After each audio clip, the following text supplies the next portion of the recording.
Alors Rémi, je vous propose de vous installer sur scène parce qu'il y a quelqu'un qui attend sur mon côté et qui va réagir à ce que vous venez de nous transmettre sur cette thématique entreprendre avec les contraintes d'un monde nouveau. Vous nous avez donné plusieurs mots. Moi, j'en ai compté 6, hein, pas 5. Je les ai notés.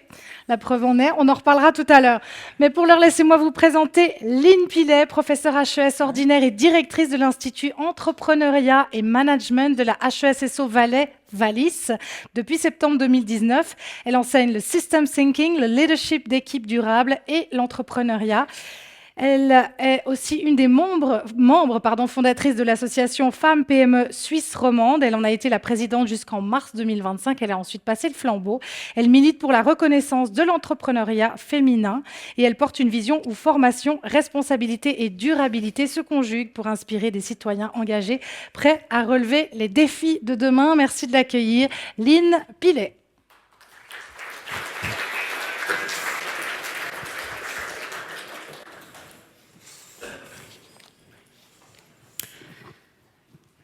J'ai envie de rebondir déjà sur un élément qui a ouvert le témoignage de Rémi, c'est la joie. Là, avec un peu de nervosité quand même, la joie d'être avec vous ce soir, la joie d'avoir revu et peut-être aussi d'avoir l'occasion de saluer quelques-uns, quelques-unes d'entre vous qui étaient à des moments très précis dans mon parcours jusqu'ici, notamment liés à l'entrepreneuriat. Et j'aimerais aussi remercier chaleureusement mon collègue Manu Franière pour l'invitation et bien sûr le comité de ce forum voilà, pour me donner en fait cette opportunité de vous parler ce soir. On m'a donné carte blanche, donc j'ai décidé de vous présenter la perspective des femmes entrepreneurs.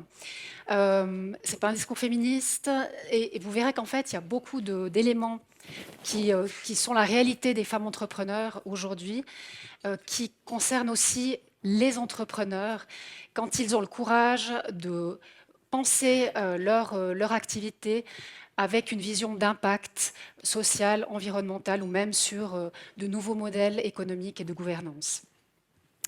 J'ai une petite slide avec quelques chiffres. Voilà, comme ça je pars aussi de quelques éléments concrets. Donc d'abord, trois données, on va dire, documentées par la littérature. Tout d'abord, ce chiffre quand même assez intéressant de 47% des nouvelles créations d'entreprises en Suisse qui impliquent des femmes. Alors, c'est des femmes, soit des femmes fondatrices, soit des femmes qui sont directement impliquées comme cofondatrices de ces nouvelles entreprises. Donc on voit bien que les femmes, que ce soit en Suisse ou plus largement, contribuent directement, sont les moteurs en fait d'une économie, créent des emplois, créent de l'innovation et aussi stimulent l'activité économique. Un deuxième élément intéressant, c'est par rapport à la prise de décision, par rapport à toutes les réorganisations ou tous les, on va dire les revues des systèmes actuels, toutes les turbulences que nous traversons. Le fait d'avoir des équipes diversifiées, ça permet d'avoir une meilleure prise de décision.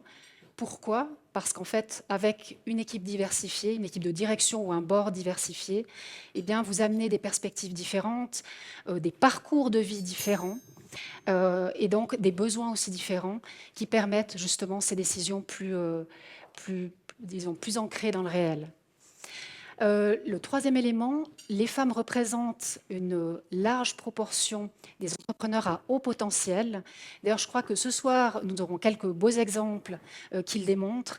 Et donc, ces entreprises à haut potentiel qui ont été identifiées par le Global Entrepreneurship Monitor dans les années 2023-2024, donc c'est encore récent et ça montre que ce sont des mouvements émergents, qui ont vraiment un impact social et environnemental, tout en ayant en fait des modèles économiques qui visent la croissance et qui sont bien plus que juste rentables.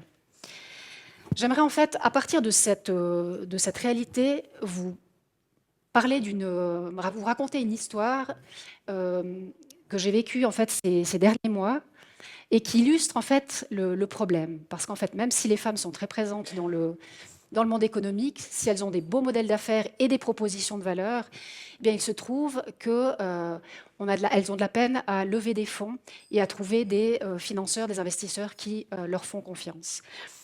Il y a pratiquement une année, une entreprise que je vais nommer parce que je trouve que ça vaut la peine de la mettre en lumière, Ifino, donc est venue vers moi, est venue vers l'équipe. Donc leur cœur de métier est de mettre en lien des entrepreneurs avec des investisseurs. Ils ont développé une plateforme, ils ont une communauté d'investisseurs très active. Et la problématique de cette entreprise, que parmi tous les projets qui entrent dans leur pipeline, le constat de très peu de projets portés par des femmes et également très peu de projets avec une recherche d'impact sociétal et environnemental. On a décidé de collaborer pour comprendre en fait les raisons de ce constat. Et on voit que cette difficulté qu'ont les femmes à lever des fonds est également confirmée par la littérature. Là, je vous donne encore 2 chiffres très intéressants. Donc, le premier vient du Alan Turing Institute 2024, donc c'est aussi des chiffres très récents. Les startups, alors là on parle de startups dans l'IA, il m'a semblé que c'était quand même la thématique dont tout le monde parle aujourd'hui et qu'on voit le potentiel de croissance de ces entreprises. Donc ces startups IA fondées par des femmes ont levé en 2024 6 fois moins de capital que les autres entreprises. Puis un deuxième chiffre intéressant aussi, ça vient du PitchBook, donc une autre source aussi de littérature, qui montre qu'en fait ce phénomène n'est pas uniquement cantonné à l'industrie de la technologie, mais qu'en fait il est largement, c'est une thématique très large, une problématique très large, et qu'en fait les entreprises fondées par des femmes ont réussi à lever 2% des investissements en 2022. Donc en chiffres, on voit vraiment la problématique et pourquoi on peut s'étonner en fait pourquoi si peu de fonds peuvent être investis dans ces entreprises à fort potentiel. Ce qu'on a décidé de faire avec l'entreprise Ifino, c'est d'abord de cette remise en question, donc une entreprise qui essaie de comprendre si elle fait quelque chose, peut-être qu'elle ne va pas jusqu'au bout de son modèle et que peut-être il y a des biais dont elle doit prendre conscience et lever. Et donc un premier travail que nous avons fait, là plutôt avec des équipes techniques, c'est d'analyser la plateforme, cette plateforme de matching, pour voir si effectivement il y avait des biais ou des problématiques qu'on devait identifier et solutionner. Puis effectivement, on a vu plusieurs biais, notamment que dans le formulaire d'application, eh bien, souvent les questions sont très techniques. On est déjà sur des données financières et sur des projections d'exit qui ne conviennent pas à beaucoup de femmes. Et là, on a commencé à faire des interviews qualitatives. Alors là, avec plutôt des femmes de la région de Suisse romande. Et on s'est rendu compte qu'en fait, une des clés de compréhension, c'est que les femmes, beaucoup de femmes qui fondent leur entreprise, sont très attachées à l'alignement entre la vision, les valeurs, la raison d'être de leur entreprise. Et quand elles vont vers des investisseurs, elles ne peuvent pas déjà imaginer d'en faire un grand profit et d'avoir des projections d'exit. Souvent aussi au niveau financier, on leur reproche d'être peu ambitieuses, alors que souvent c'est des données des projections beaucoup plus réalistes, dont elles peuvent se porter garantes, alors que on leur dit en fait vous n'avez pas une vision de croissance importante sur vos prochaines années, donc ça ne passe pas. Après, il y a bien sûr d'autres biais. Il y en a un que je trouve très intéressant, ça vous parlera peut-être, qui sont plus des biais internes. C'est un peu ce syndrome de l'imposteur que vous avez peut-être une fois déjà, ou peut-être à plusieurs reprises, expérimenté. L'impression de ne jamais faire assez, de ne pas avoir un business model suffisamment robuste, etc. Et finalement, une des solutions que nous avons trouvées avec Ifino, c'est de prendre acte de ces biais, mais de les expliciter et de montrer que ce sont aussi des forces. Je donne juste l'exemple du syndrome de l'imposteur. le fait que vous questionniez votre modèle d'affaires, que vous soyez vraiment prudent aussi sur les chiffres, de transformer cela en force, et aussi ce besoin d'apprendre en continu, d'interroger les parties prenantes, de vous remettre continuellement en question. Donc c'est pas une faiblesse, c'est plutôt une force que vous devez en fait aussi présenter devant des investisseurs. Un autre travail qu'on a fait, c'est de pouvoir aussi travailler sur la communauté des investisseurs. Nous avons travaillé sur une cartographie pour élargir un peu la communauté existante, et en utilisant ChatGPT, cartographier un peu plus de 200 investisseurs, donc des VC, des business angels, mais aussi des fonds publics ou des prix, des programmes qui soutiennent l'entrepreneuriat technique, mais pas que. Et ensuite, on a vu que ChatGPT permettait de sortir certaines données, parfois justes, parfois obsolètes. Donc quand même, la patte humaine a été nécessaire pour vraiment nettoyer cette base de données, en faire quelque chose de robuste.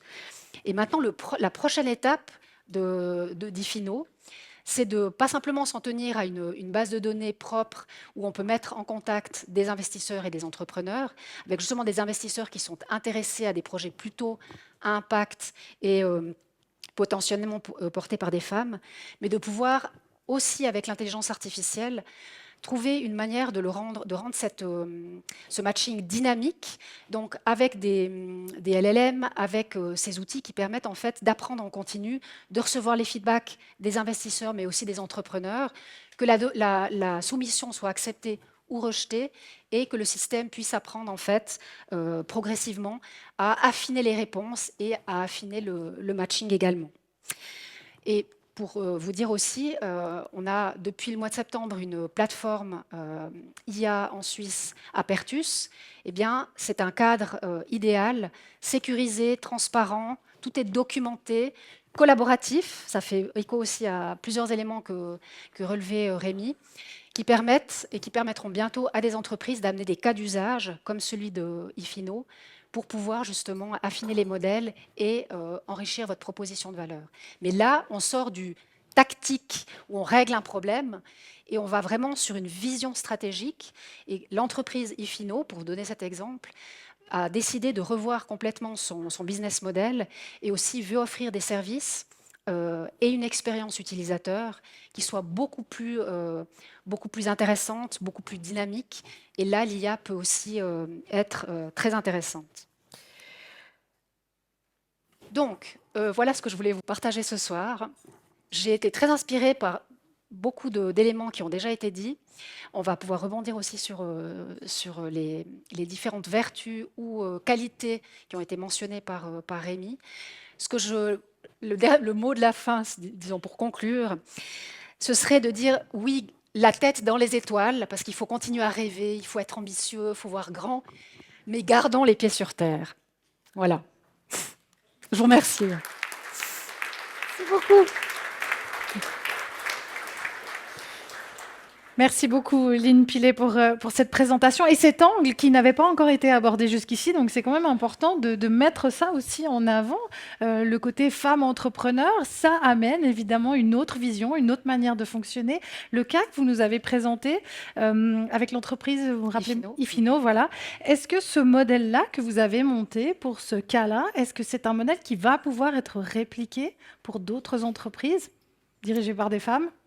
Alors, en tout cas, c'est pour ça que j'en parle, parce que je pense que ça peut en tout cas inspirer et créer une émulation qu'en fait on peut faire différemment.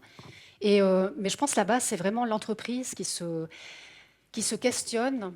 Enfin, pas l'entreprise. L'entreprise, elle est faite d'hommes et de femmes. Donc, la CEO de cette entreprise qui se questionne et qui voit qu'en fait, ce qu'elle propose aujourd'hui n'est pas satisfaisant. Et donc, avec ses équipes, elle veut créer plus de valeur, justement, pour faciliter ce matching et finalement revenir à la raison d'être de l'entreprise. Mais est-ce que ça veut dire que les entreprises doivent se questionner différemment ? Certainement, mais je pense que c'est pour ça qu'on est tous là ce soir. C'est que, en fait, ça nous permet de... Voilà, au-delà du constat, parce que voilà, moi je suis plutôt, alors justement, joie et optimisme, sans naïveté. Je pense ça va tellement vite, moi en tout cas j'ai de la peine à suivre, sur toutes ces évolutions. Et en même temps, il y a vraiment aussi un potentiel d'apprentissage et justement de se remettre en question et de voir comment est-ce qu'on peut travailler davantage avec la technologie. Mais ça passe par du collectif, échanger les perspectives, pas simplement avoir des techniciens, mais avoir peut-être, allez, soyons fous, des philosophes, par exemple, ou d'autres profils qui enrichissent la réflexion et puis qui nous évitent d'avoir, enfin, qui nous permettent d'avoir moins de points aveugles, sachant qu'on n'aura jamais toutes les questions résolues et on va toujours être dans tester, expérimenter et apprendre. Ces points aveugles, vous nous avez donné plusieurs pistes de réflexion. Hein. Rémi, vous avez parlé de la joie, de l'imagination, de l'intelligence artificielle, de la cupidité, de la lucidité, le courage. Est-ce qu'il y a d'autres choses auxquelles on devrait faire attention ? Le sujet qui me préoccupe actuellement, c'est préparer sa retraite. Donc, ça préoccupe beaucoup de monde. Hein. Exactement. Et donc, sur ce sujet-là, je pense qu'il faut prendre le masculin.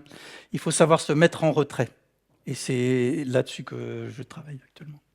Vous mettre en retrait, c'est-à-dire prendre de la hauteur, analyser différemment, c'est ce qu'on disait là ? C'est une des chances qui nous est donnée dans un monde où on a pu cotiser, ne plus être salarié, mais être en retrait de l'immédiateté, de l'urgence, des livrables, des timings, des outlooks et autres, et de pouvoir avoir un temps de recul. C'est ce que j'ai essayé de partager avec vous ce soir, c'est de vous dire, prenez un temps de recul et gardez les fondamentaux de ce que c'est que d'être un entrepreneur, et c'est ce que j'ai essayé de partager avec vous ce soir. Je pense que ce temps de recul, Lynn, dites-moi si vous pensez différemment, mais c'est quelque chose qu'on devrait pouvoir appliquer aussi quand on est en cours de carrière et pas seulement quand on arrive à l'aube de la retraite. Oui, en fait, souvent, c'est un peu quand même les crises, qu'elles soient organisationnelles ou dans nos vies respectives.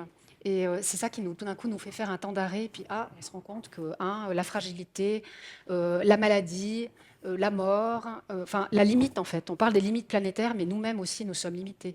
Puis, il y a quand même une chose qui m'interpelle actuellement, c'est à quel point on devient des machines de productivité.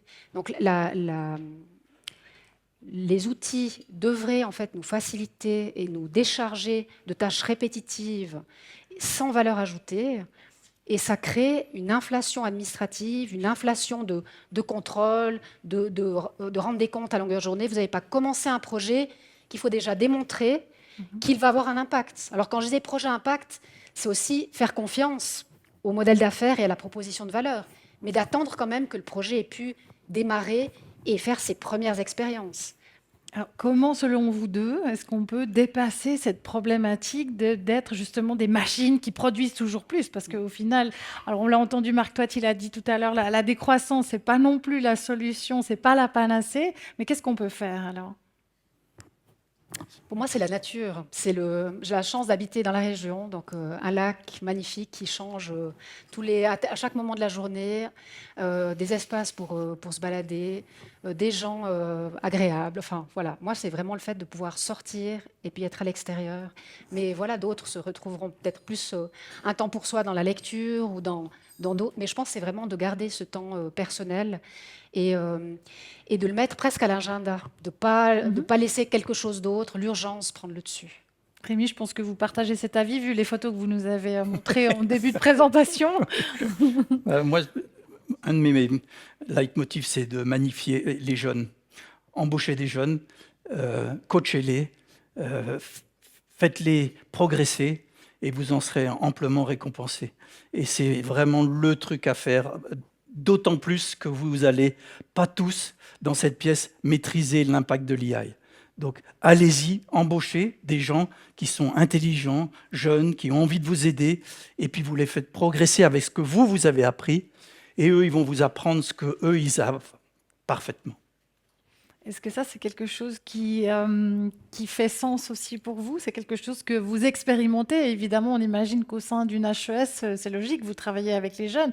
Comment vous vous inspirez de ce qu'ils vous apportent ?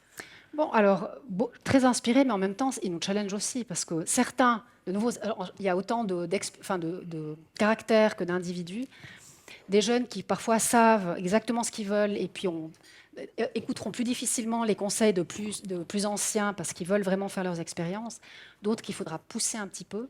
Mais ce qu'on essaie vraiment à la chose de mettre en place, c'est de favoriser l'immersion dans des projets, dans des hackathons, dans des ateliers, comme ça se fait beaucoup ailleurs aussi, pour pas simplement parler de l'expérience ou amener des éléments théoriques, mais vraiment de leur permettre de mettre les mains dans le cambouis. Puis en général, quand ils sont dans le réel, ils font de très très belles choses. Puis ils ne se posent pas la question est-ce que je suis capable ou pas, ils y vont. Ils y vont. Ils y vont. Alors moi, ce que je propose maintenant, c'est que vous y alliez. Est-ce que vous avez des questions pour Rémi et Lynn qui sont ici avec nous et qui seront heureux d'y répondre si tel est le cas? Il y a un micro qui circule dans la salle. Ouais, on a une main qui se lève tout devant. Le micro arrive.